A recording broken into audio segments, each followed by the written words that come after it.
All about Venus. Even though Venus isn't the closest planet to the Sun, it is still the hottest. It has a thick atmosphere full of the greenhouse gas carbon dioxide and clouds made of sulfuric acid. The gas traps heat and keeps Venus toasty warm.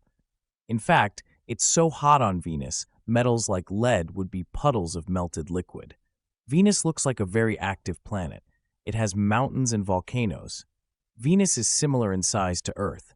Earth is just a little bit bigger. Venus is unusual because it spins the opposite direction of Earth and most other planets, and its rotation is very slow.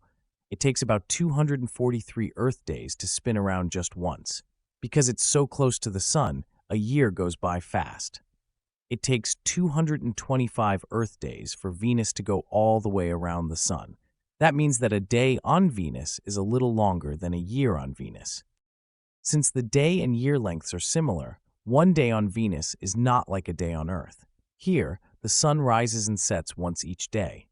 But on Venus, the Sun rises every 117 Earth days. That means the Sun rises 2 times during each year on Venus, even though it is still the same day on Venus. And because Venus rotates backwards, the Sun rises in the west and sets in the east. Just like Mercury, Venus doesn't have any moons. Structure and surface. Venus is the hottest planet in our solar system. Venus is a terrestrial planet. It is small and rocky. Venus has a thick atmosphere. It traps heat and makes Venus very hot. Venus has an active surface, including volcanoes. Venus spins the opposite direction of Earth and most other planets. Time on Venus. A day on Venus lasts 243 Earth days. A year on Venus lasts 225 Earth days. Venus's neighbors. Venus does not have any moons. Venus is the second planet from the Sun. That means Mercury and Earth are Venus's neighboring planets. Quick history.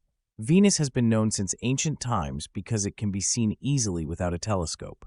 Venus has been visited by several spacecraft: Mariner 2, Mariner 5, Mariner 10, Pioneer Venus 1, Pioneer Venus 2, and an orbiter called Magellan.